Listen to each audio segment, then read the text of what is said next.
మరొక బ్రేకింగ్ చూస్తున్నాం. సీఎం చంద్రబాబు విజయవాడ పటమట అన్న క్యాంటీన్ లో జన్మదిన వేడుకలను జరుపుకున్నారు. అన్నా క్యాంటీన్ లో చంద్రబాబు దంపతులు స్వయంగా అల్పాహారం వడ్డించారు. అనంతరం వారితో కలిసి అల్పాహారం తీసుకున్నారు. అన్నా క్యాంటీన్ లో ఒక్కరోజు ఖర్చు 76 లక్షలను నారా భువనేశ్వరి విరాళంగా ఇచ్చారు.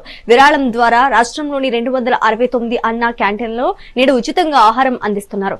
రాష్ట్రంలోని అన్నా క్యాంటీన్లలో 3 పూటలా నేడు అన్నం దానం చేరున్నారు. హ్యాపీ బర్త్డే సీఎం సార్ అంటూ క్యాంటీన్ వద్ద ప్రజలు అభిమానులు పెద్ద ఎత్తున నినాదాలు చేశారు. శుభాకాంక్షలు తెలిపిన వారిని సీఎం ఆత్మీయంగా పలకరించి అభినందన తెలిపారు.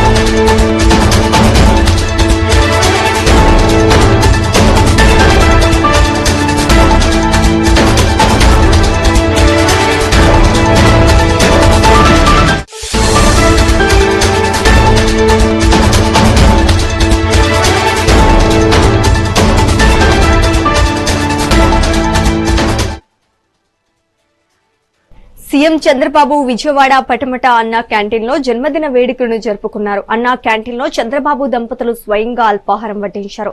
అనంతరం వారితో కలిసి అల్పాహారం తీసుకున్నారు. అన్నా క్యాంటీన్ లో ఒక్కరోజు ఖర్చు 76 లక్షలను నారా భువనేశ్వరి విరాళంగా ఇచ్చారు. విరాళం ద్వారా రాష్ట్రంలోని 269 మంది అన్నా క్యాంటీన్లలో నేడు ఉచితంగా ఆహారం అందించనున్నారు. రాష్ట్రంలోని అన్ని అన్నా క్యాంటీన్లలో 3 పూటలా నేడు అన్నదానం చేరున్నారు. హ్యాపీ బర్త్డే సీఎం సార్ అంటూ క్యాంటీన్ వద్ద ప్రజలు అభిమానులు పెద్ద ఎత్తున నినాదాలు చేశారు. శుభాకాంక్షలు తెలిపిన వారిని సీఎం ఆత్మీయంగా పలకరించి అభివాదం తెలిపారు.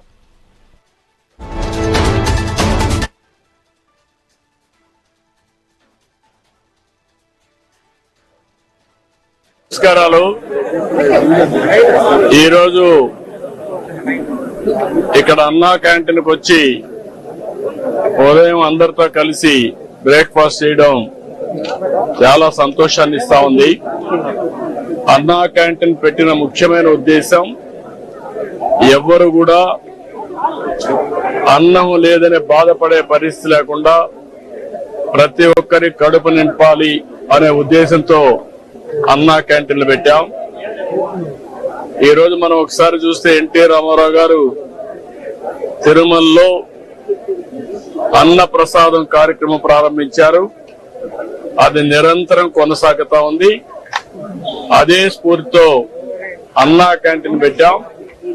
అన్నా క్యాంటీన్ కూడా ఒక పద్ధతి ప్రకారం ఉండాలని ఈ రోజు ఇక్కడ అన్నా క్యాంటీన్ మీరు చూశారు. మామూలుగా ఏదో అన్నం పెట్టడం అంటే రోడ్డు మీద పెట్టడం, ఏదో దానం చేసినట్టు బిహేవ్ చేయడం కాకుండా పేదవాళ్లు కూడా గౌరవప్రదంగా పౌష్టికాహారాన్ని, నాణ్యమైన ఆహారాన్ని పరిశుభ్రమైన వాతావరణంలో తినాలనే ఉద్దేశంతోనే ఈ కార్యక్రమానికి శ్రీకారం చుట్టాం. ఇది ఒక ఉదాహరణ. ఇక్కడ మీరు చూస్తే క్లీనినెస్ ఉంది, సెపరేట్ క్యాంపస్ ఉంది, కాంపౌండ్ వాల్ ఉంది. వచ్చిన వాళ్ళు ఎవరైనా సరే ఇక్కడ ఆ సమయంలో వస్తే మార్నింగ్ గాని, మధ్యాహ్నం గాని, రాత్రి గాని 3 పూట్ల ఇక్కడ భోంచేసే పరిస్థితి వస్తుంది. 5 రూపాయలకే భోంచేస్తున్నారు.